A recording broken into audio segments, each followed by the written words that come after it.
Domingo, Sakamoto, tem aquela manifestação, né, que pede anistia, Bolsonaro participa e governadores também. O UOL destaca essa reportagem. Tarcísio é o organizador, a manifestação está marcada para São Paulo, mas outros governadores também participarão. Cadê a reportagem, pessoal? Tá aí, ó. Tarcísio Nunes Zema, quem vai ao ato de Bolsonaro pró-anistia na Avenida Paulista? A Vitória Bechara e a Ana Paula Bimbate assinam essa reportagem. Pelo menos 3 governadores confirmaram presença no ato bolsonarista de domingo na Paulista, que vai ter como mote a defesa da anistia aos presos do 8 de janeiro. Tarcísio de Freitas, de São Paulo, Ricardo Zema também marcou... Romeu Zema, que é de Minas Gerais, e o Caiado, salvo engano, né? Que também... Jorginho Melo, de Santa Catarina, são os 3 confirmados. Sakamoto. Ô, Diego, o ponto é o seguinte: um ato a favor da anistia é, grosso modo, um ato a favor do golpe de Estado. Então, é extremamente preocupante que esta quadra histórica que estamos vivendo, nós vejamos políticos, nós vejamos governadores que em nome de um cálculo eleitoral, subam um carro de som para defender o perdão de quem tentou um golpe de Estado. E eu não estou nem falando apenas dos executores do 8 de janeiro. Porque, vamos ser sinceros, se esse ato fosse apenas em nome dos executores do 8 de janeiro, ele não existiria.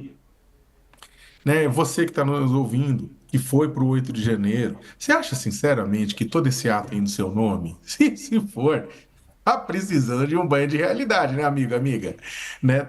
Na verdade, tudo isso é para o perdão desse senhor aí que está falando agora, do ex-presidente Jair Messias Bolsonaro. É em nome dele que esse ato está sendo realizado, não é em nome de você. Né? Você é apenas a bucha de canhão, a massa de manobra, o nome que você queira dar para isso.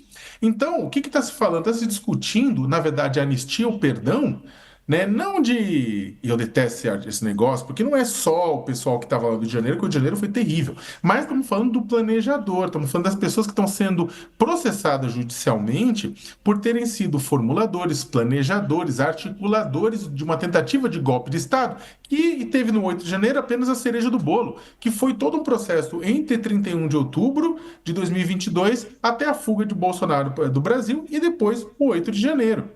Então, o que que acontece? Que está conectado, até porque você consegue fazer isso à distância por controle remoto. O ponto é o seguinte, ou seja, você tem governadores, você tem pessoas que querem se colocar, que se vendem, o próprio governador Tarcísio de Freitas se vende numa hora com uma pessoa mais racional, né, da direita, né, e mais racional, mas numa outra hora, para um cálculo eleitoreiro, para herdar os votos do bolsonarismo, vai lá e apoia perdão a golpe de Estado. Então, é um tanto quanto constrangedor nós vermos políticos relevantes, importantes de estados do país em busca que em troca de um cálculo eleitoral apoiem perdão a quem cometeu o golpe de Estado. E perdão a quem cometeu o golpe de Estado é apoiar um golpe de Estado. Perdão a quem cometer um golpe de Estado nada mais é do que apoiar um golpe de Estado. Então, eu falo o que eu falei em fevereiro de 2024, há mais de um ano, que a gente vê essas manifestações na Paulista. Se não chover, e normalmente São Pedro, ele é muito mais sacana com a esquerda do que a direita. Com a esquerda chove muitas vezes, né, em manifestações da Paulista, e na direita é aquele sol que mostra que São Pedro tem um posicionamento político. Agora, se não chover, e para as lideranças da direita estão com medo de uma chuva, porque tá aí um toró para chegar em São Paulo, se não chover vai estar cheio de gente, não tenho dúvida nenhuma, exatamente para compensar o fracasso que foi o Rio de Janeiro. Só que fracasso maior é a política institucional no Brasil, em que a gente precisa ter uma direita democrática, uma esquerda democrática, e não gente que proponha aberrações dos dois lados. E para isso, a gente precisa começar pelo exemplo, exemplo de políticos, de governadores, né? As instituições têm que ser defendidas acima de tudo. Não é Jair acima de tudo, é Brasil acima de tudo. Quer levar em conta que o Brasil acima de tudo significa defender as instituições e não dobrar as instituições às necessidades de uma pessoa e do cálculo eleitoral de outras. Carla, e a presença desses governadores, prefeitos, né, e outras lideranças políticas? Então, vou fazer só um comentário de São Pedro aí, que o Sakamoto falou que ele é esquerda-direita, mas aqui em Brasília, na época dos acampamentos, época de chuva, choveu muito. Teve muito acampado aqui que ficou debaixo de São chuva Pedro é do forte, Centrão, chuvas é do Centrão. torrenciais aqui em Brasília. Então, São Pedro também ataca aí as direitas de vez em quando. Mas vamos lá, Diego, é importante sim ver a presença desses governadores e a grande incógnita no momento é o Ronaldo Caiado, governador de Goiás, que lançou sua pré-candidatura hoje num evento na Bahia, né? E aí está sendo, vai, não vai, como é que vai ser Caiado, Bolsonaro e esses outros governadores. Mas, de fato, Bolsonaro está querendo angariar o apoio desses governadores para fortalecer essa manifestação no domingo. Hoje ele foi a Curitiba falar com o Ratinho Júnior.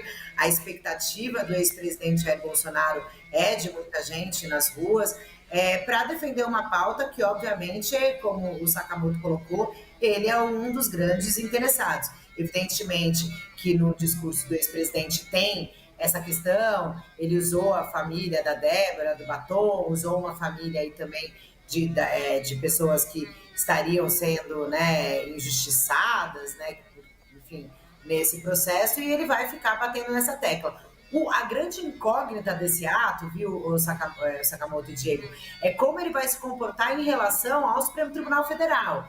Lembrando que ele teve um comportamento num dia, né, no primeiro dia da aceitação da denúncia no STF, ele foi no Supremo, ficou sentado, quieto, mostrando ali um gesto político de respeito às instituições, à justiça, né? E no dia seguinte, quando foi tornado réu, ele foi na porta do Senado e fez um discurso acalorado, que a gente já falou aqui, que lembrava ele no cercadinho, bastante agressivo e atacando as decisões do Supremo. Então a gente tem que ver também, tem essa incógnita, porque tem essa divisão aí entre a conduta das defesas, né, mais técnicas e mais políticas. Então tem que ver que comportamento vai ser esse, se ele vai também, além da defesa da anistia, fazer aí os seus ataques ou não ao Supremo. Então a gente vai ter que aguardar e ver como é que vai ficar esse palanque de governadores mesmo, mas a expectativa, me disse uma fonte aqui, é que de fato estejam pelo menos 6 ou 7 governadores aí no ato do domingo. Vamos aguardar. Que coisa, estaremos aqui domingo, 5 da tarde, tá? Amanhã também, 11 da manhã e 5 da tarde. Olha, mudando a